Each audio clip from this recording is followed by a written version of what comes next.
What's going on, ladies and gentlemen? Welcome back to another video. Today, we are watching the pitch meeting for Harry Potter and the Prisoner of Azkaban.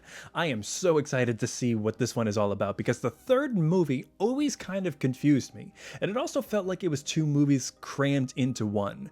And I read all the books, I know all the little details that they included, I know all the details that they missed, but it always felt like two movies, because the plot takes turns here and there. Also, Voldemort doesn't really play a part in it. It's Sirius Black who is Voldemort's legacy through Sirius Black until Peter Pettigrew takes that baton and runs with it. But I'm really interested in seeing what Ryan George has to say about this because I have some opinions about the movie. I'm sure you guys have some opinions about the movie. A few of you have been telling me that before I go any further with any of these pitch meetings, I have to watch the pitch meeting on pitch meetings. And I did.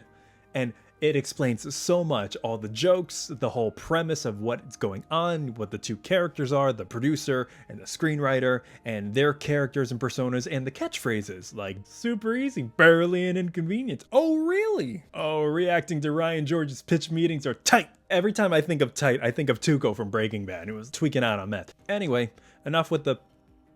If you like this video, you know what to do. Like, share, comment, and subscribe. Hit that notification bell so you never miss a video. This is the pitch meeting to Harry Potter and the Prisoner of Azkaban.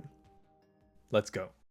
So, you have a new Harry Potter for me? Yes, sir, I do. So Harry Potter's at the Dursleys, right? The abusive family that everybody knowingly sends him back to every summer? Yep. That's the one. So he's in bed doing that Lumos spell over and over again. Isn't him doing magic outside of Hogwarts, like, forbidden? Yeah, I mean, technically not a super important detail, though. Wait. Okay, so then... He does that a lot. Oh my god, I never thought about that. That's so funny. This terrible aunt comes over and she's just the worst. I mean, she's super mean and he accidentally turns her into a big floaty balloon.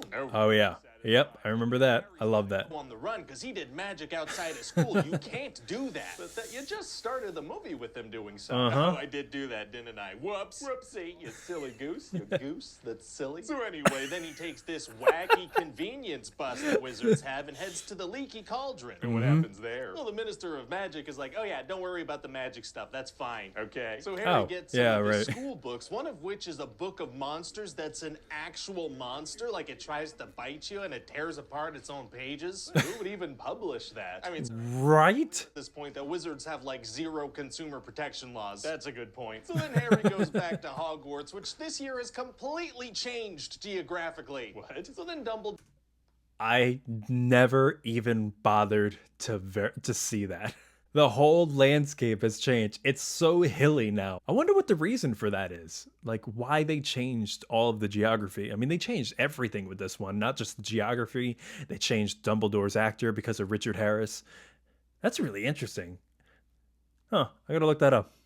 Dumbledore gives his annual opening speech, you know, about all the different ways the kids might die this year. This guy freaking hates when kids are safe. He really does. So what does Voldemort have in store this year? Nothing. Oh, yeah, playing it laid back, giving everyone a year off this year. Not here at all. Wizard. Yeah, see, the threat this year is this dangerous escaped convict, Sirius Gary Oldman. Black. Oh, yeah, and apparently he wants to kill Harry Potter, and he's the one who ratted out his parents to Voldemort. Sounds like it's pretty...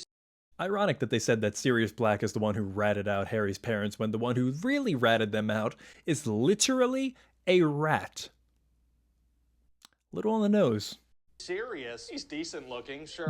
Never mind. Okay, so I guess they give Harry some extra security, huh? They don't, no. Oh, they don't. No, instead they have a bunch of these horrible creatures called Dementors all over the place. And they'll suck out your soul nightmares. if you get too close. So they're very deadly. So to stop a student from maybe being killed, they bring in a bunch of things that might kill students. That's what they're going with. Interesting strategy. So throughout the year, Harry's gonna get to know the new Defense Against the Dark Arts teacher, this guy, Professor Lupin. And what's his deal? Well, he shows them this creature called the Boggart that takes the form of whatever you're the most afraid of. Yeah, so when he looks at it, he sees a full moon because he's secretly a werewolf. The guy with the name that basically means wolf in Latin is a werewolf. A real wacky coinkydink of a last name on that one, sir. Wow, wow, wow.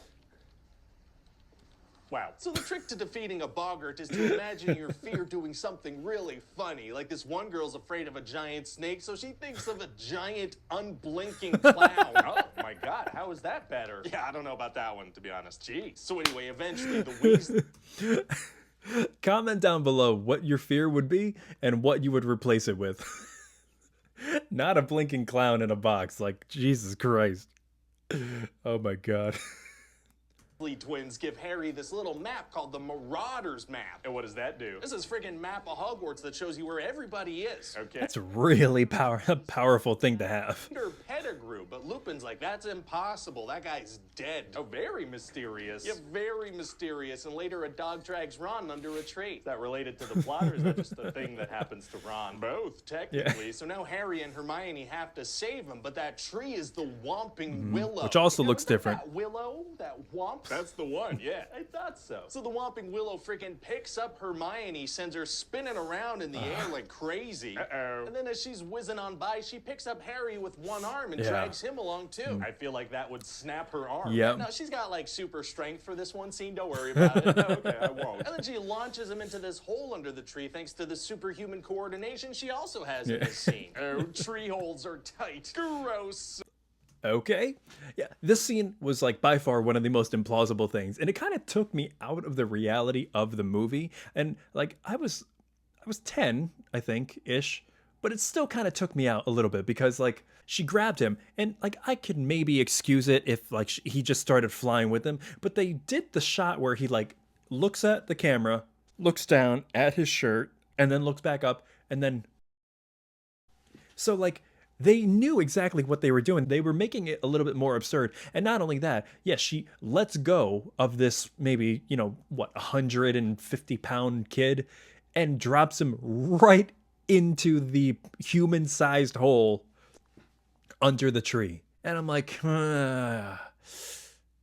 a movie franchise filled with magic and unbelievable things, this is the thing I can't forgive.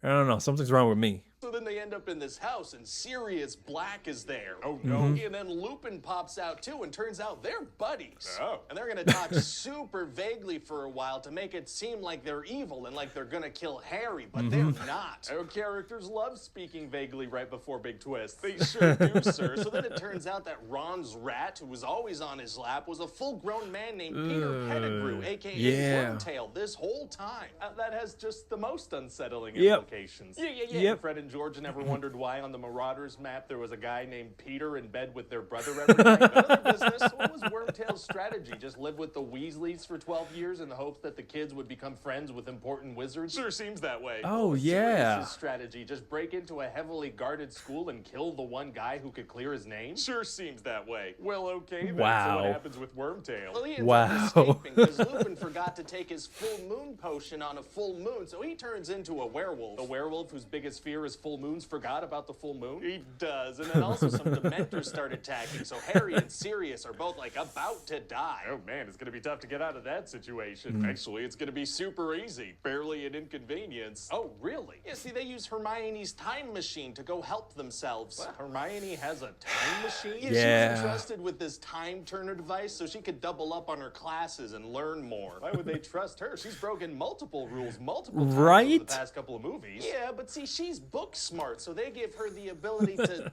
mess with time itself. Oh, well, okay. Well, that's going to be a super helpful device moving forward. No, never again. Okay, but nope. Yeah. All right. And so all that works out. Never seen again. The Wormtail's gone. There's nobody to prove his innocence. Can they maybe use a truth potion to prove what happened, or do that thing where they pull memories out of people's heads? Oh, well, here's the thing about that. Shut up about that. Oh, that's super mean. So they go break Sirius out of the little cell he's being kept in and say,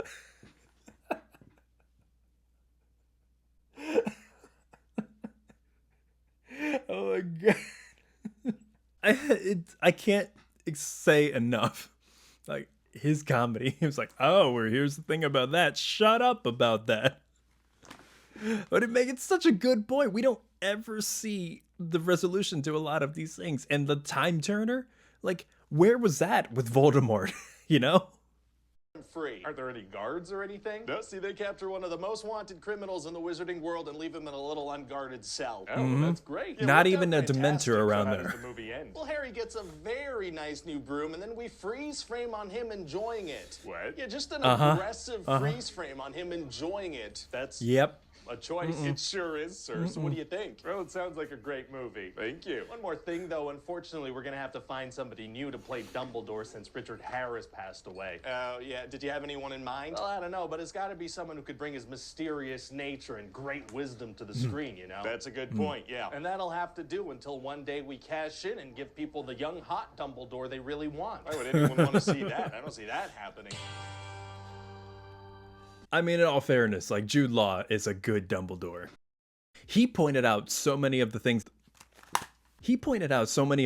that I had an issue with the film.